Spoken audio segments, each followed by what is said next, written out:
location, it wasn't called JPL then, in the 30s, in the mid-30s, when a professor from Caltech took the students over here to do rocket tests.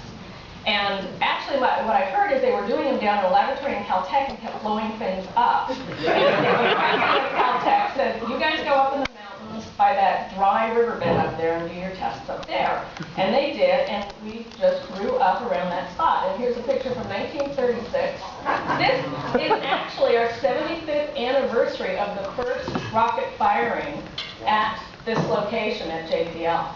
And that will actually be on Halloween. That was the anniversary date. So we'll probably see some mention about that later this year. But they actually did call them the Suicide Squad because things were getting blown up. But from those very early days in the 1930s, JPL got bigger and bigger with more personnel and eventually became an Army facility and was building missiles and rockets for the Army and also jet-assisted takeoff for airplanes. And that's where the name Jet Propulsion Laboratory started.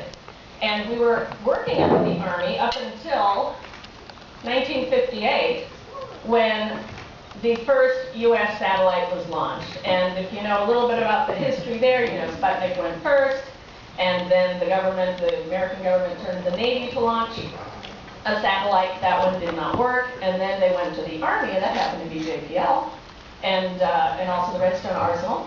And together, that picture is William Pickering. That would be on your left, and James Van Allen, who was the scientist for that mission, and Ron Braun there on the right. Oh. So JPL actually launched that first satellite with an incredible team, and that's the model that's out in the lobby here. And later that year, NASA was formed. And once NASA was formed, JPL was transferred from the Army to NASA, and we actually chose, I hear that the director at the time, William Pickering, was given the choice. Do you want to work more on rockets? Do you want to work on spacecraft? And he chose spacecraft.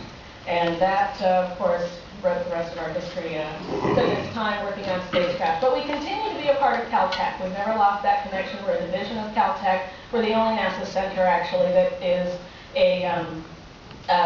contracted to a university to run one of their centers. So that's our quick history of JPL.